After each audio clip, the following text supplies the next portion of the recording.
Well, this is a quick overview of GoToMeeting, the webinar platform at GoToMeeting.com. And if we click this orange button, it will take us to sign up for the free trial. Now, it's a 14-day free trial that stops at the end, which is great because it means that you don't need a credit card in order to register and play around and get started with it. I just need to give it really any email address so that it can verify me, and away I go. And you'll see we're straight in now to the GoToMeeting interface. Now, before I show you how to set up a meeting, let's just go into the settings and see some of the things that we maybe can work with. So when you set up a webinar using GoToMeeting, one of the advantages of a webinar is that people with a poor quality broadband connection, or maybe for some just their personal preference, is they like to dial in on the phone. Now, by default, GoToMeeting will set up a USA telephone number. We can take that out and we can give it a United Kingdom local telephone number, so it's going to be cheaper for people. You see as well, if we activate this button down here, the attendee experience, anybody using Google Chrome doesn't need to download the app. So there's a desktop app with GoToMeeting, but if you use the Google Chrome browser, then you don't need that app. You can just get straight onto it from the browser. One of the advantages of a platform like Zoom is that it's really easy to join. More traditional webinar platforms like GoToMeeting historically were harder to join because you had to download things and set them up. So if you tick this box here and then tell your attendees in the joining instructions that if they use Google Chrome, there'll be nothing to download. When you run a session on GoToMeeting, there's a few things that happen. It keeps a lot of diagnostic information about who joined and when and how long they watched for. You can click a button to record the session as well, and then you choose, well, where does that recording get kept? You've got maybe the live chat facility as well, so the chat transcript, where does that go? So there's information and data that's created when you run a session on GoToMeeting. And what it's asking down here is, where do you want that to be? You can make it easy to share. You know, if you're running this session on behalf of someone else and they need to access all that data, then you could just send them the link. But you might want enhanced security, so you can lock that down as well and have a wee bit more control over it. Over here, this is me in my admin center now. Obviously, I'm on the free trial just now, so it's not going to let me really add any additional users. But if I was paying, then I could be, I could have other hosts. I could have other people in my company all managing this account for me as well. So it's all in here. You can start paying and you can upgrade and downgrade whenever you like. So we're back in the GoToMeeting hub now. And this is how you create a meeting. I mean, it really is quite straightforward. What do we want to call this meeting? Let's call this social media training. And it's just a one-time meeting. So one of the things that they're trying to do is trying to make it easier for you to have spontaneous sessions. So I can, if I want, set up an online meeting room that never ends, and anybody that clicks the link will get straight into a session with me. So you could embed that link on a website, you could put it in your email footer, and then anyone that needs to chat with you, they click that button, and as long as you're there as well, you're straight into the session. I'm going to have a one-time meeting. I choose the date. Let's do it on Saturday morning at 9:30. Now, this information here isn't set in stone. What it's doing is it uses this information to generate an invitation and a calendar entry telling people, look, this meeting starts on the 20th of June at 9:30. It's going to last an hour and a half. The fact is, once that's set up, I can start that meeting anytime I like, and we can go on much longer than an hour and a half. I can start it early, I can start it late. All it's doing is it's using this information to generate an invitation for people. Clicking the audio options again, making sure in here I'm going to choose United Kingdom for anybody that wants to dial in. If I had other people on my GoToMeeting account, then I could set them up as a co-organizer and they could actually start the session. So for example, if there's two of us in the business, I've organised the meeting, I've set it all up. Let's say Saturday morning comes and I'm off sick. I can't make the session. Well, if Emma was in here as a co-organizer, then she would be able to run it. So we click save. And you'll see what it's done is it's created the meeting.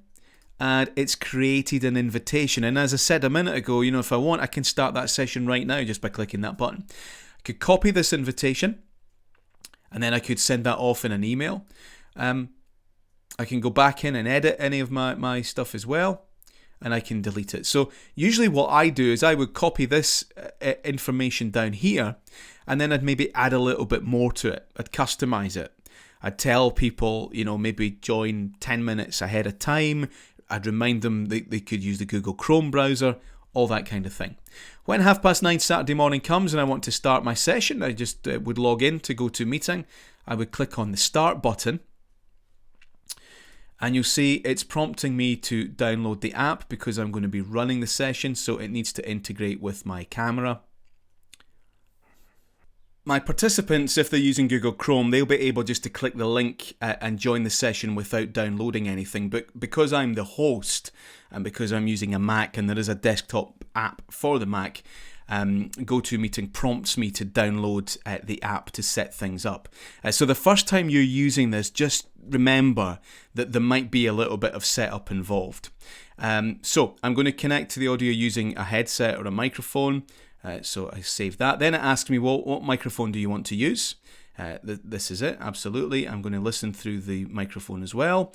You can see that the green bar is moving, which means that clearly it can hear me. Then it takes me into the camera settings. Okay, so my camera's over here. In fact, let me move it over so as I can look at you while I'm doing this. Okay, so when I join the meeting, I can change my name if I want. At the moment, my microphone is going to be on mute when I'm within the session. I can turn my camera off as well if I want, or turn it back on. A couple of settings in here that you might want to look at before you start. So when the meeting ends, save my chat history on this computer, just so you know where it's going to be. You can change that if you want. You'll see here the attendee settings. By default, attendees can view the attendee list. So I can turn that off if I don't want them to see the names of everyone else that's joined the session. And again, by default, they can chat to each other. I could turn that off as well. When attendees arrive, send a welcome message so that when they join in, there could be something there saying, look, you'll not hear anything just now. I'm just doing some tests, but I'll start speaking, at 9:25. So you can start to manage their expectations there straight away. And I can change my webcam into widescreen mode if I would prefer, or just have normal. Always make sure as well that you're using the most recent version of the software. Sometimes there's security updates. So now that I'm all fine and ready, I'm going to go in and join my meeting.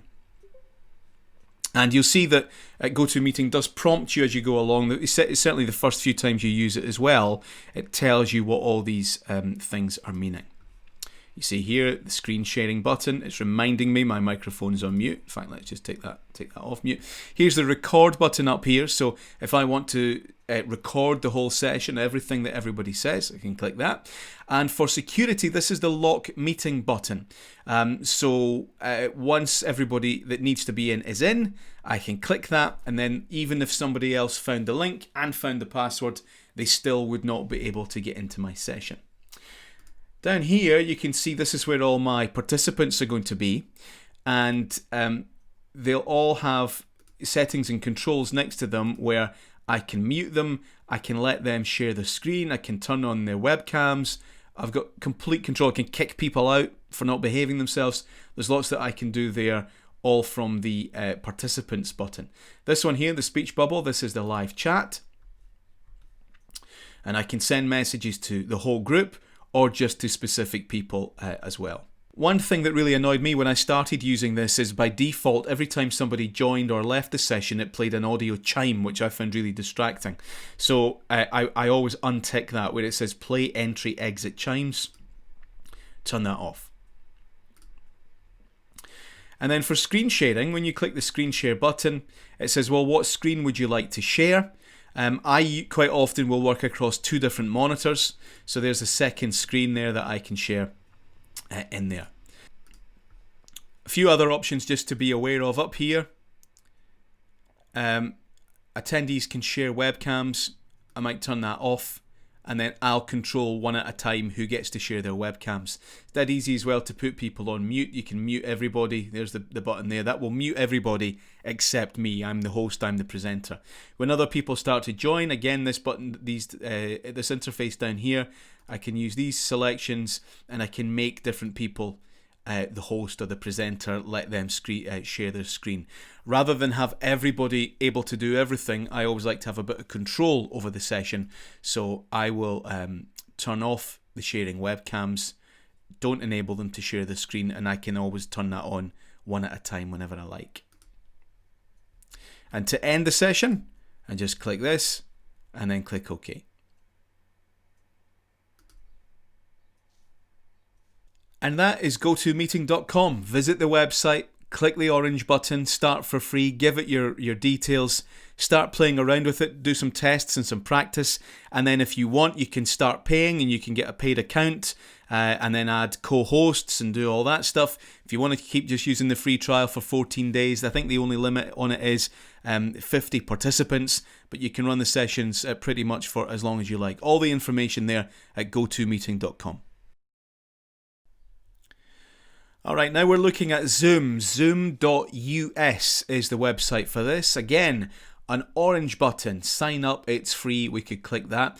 If a friend of mine is already using Zoom and I just want to join a meeting, then I can click this and put in the meeting ID and then click join. If it's password protected, it will ask for a password and then I can join the session. So if someone ever invites you to join a Zoom session and you're not sure what to do or the link doesn't seem to work, if you've got a meeting ID, you can come to zoom.us and join in there.